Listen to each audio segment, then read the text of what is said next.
នៅវិមានសាមគ្គីភាពនៃព្រឹទ្ធសភានាព្រឹកថ្ងៃអង្គារទី28ខែកក្កដាឆ្នាំ2026នេះ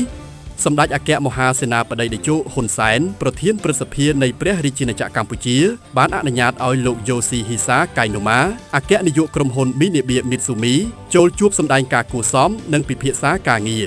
ឯកឧត្តមជាតិធិរិទ្ធអ្នកនាំពាក្យសម្ដេចតេជោបានឲ្យដឹងថានៅក្នុងជំនួបនោះសម្ដេចតេជោបានសម្ដែងនៅការស្វាគមន៍និងរីករាយដែលបានជួបជាមួយនឹងលោកកៃណូម៉ាព្រមទាំងសហការី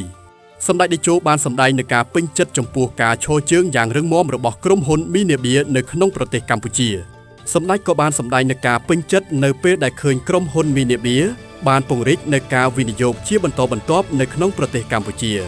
នៅក្នុងឱកាសនោះលោកប្រធានក្រុមហ៊ុនបានសម្ដែងនឹងការអរគុណចំពោះសម្ដេចតេជោដែលបានអនុញ្ញាតឲ្យលោកនិងសហការីបានជួបនៅក្នុងឱកាសនេះ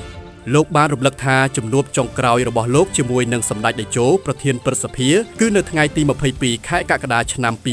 2025ដែលពេលនោះមិនទាន់មានការផ្ទុះឡើងនៃជម្លោះព្រំដែនរវាងកម្ពុជានិងថៃនោះទេលោកបានលើកឡើងថាបើទោះបីជាយ៉ាងណាក៏ដោយជម្លោះព្រំដែនកម្ពុជានិងថៃវាបានប៉ះពាល់ខ្លះដល់ការដឹកជញ្ជូនក៏ប៉ុន្តែវាមិនបានប៉ះពាល់ដល់ដំណើររបស់ក្រុមហ៊ុនមីនីបៀនោះទេក្រុមហ៊ុននៅតែបន្តភាពរឹងមាំនៅក្នុងប្រទេសកម្ពុជាក្នុងការថែរក្សាអ្នកវិនិយោគ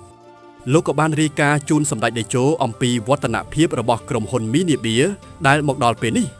លោកបានលើកឡើងថាក្រុមហ៊ុនមីនីបៀបានបើករោងចក្រ2កន្លែងហើយនៅតំបន់សេដ្ឋកិច្ចពិសេសភ្នំពេញនិងនៅខេត្តពោធិ៍សាត់ដែលបានចូលរួមចំណែកនៅក្នុងការបង្កើតការងារដល់ប្រជាពលរដ្ឋកម្ពុជាជាច្រើនអ្នកផងដែរលោកបានបញ្ជាក់ទៀតថានៅក្នុងខេត្តពោធិ៍សាត់ក្រុមហ៊ុនកំពុងតែបង្កើតរោងចក្រថាមពលអគ្គិសនីដើរដោយពន្លឺព្រះអាទិត្យ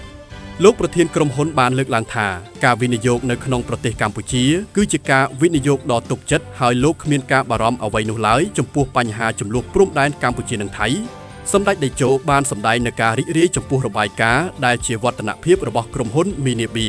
សម្ដេចបានមានប្រសាសន៍ទៀតថាទោះបីជាប្រទេសកម្ពុជាជួបបញ្ហាជម្លោះព្រំដែនរវាងកម្ពុជានិងថៃក៏មិនបានធ្វើឲ្យប៉ះពាល់ដល់ការវិនិយោគឬប្រតិបត្តិការនៃក្រុមហ៊ុននោះឡើយ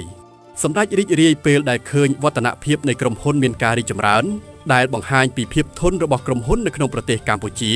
ទោះបីជាមានឧបសគ្គខ្លះក៏ប៉ុន្តែមិនបានឲ្យក្រុមហ៊ុនជួបនូវផលប៉ះពាល់ឡើយសម្ដេចតេជោពិតជារីករាយនៅពេលដែលក្រុមហ៊ុនចង់ពង្រីកលទ្ធភាពនៃការវិនិយោគបន្ថែមទៀតនៅក្នុងប្រទេសកម្ពុជា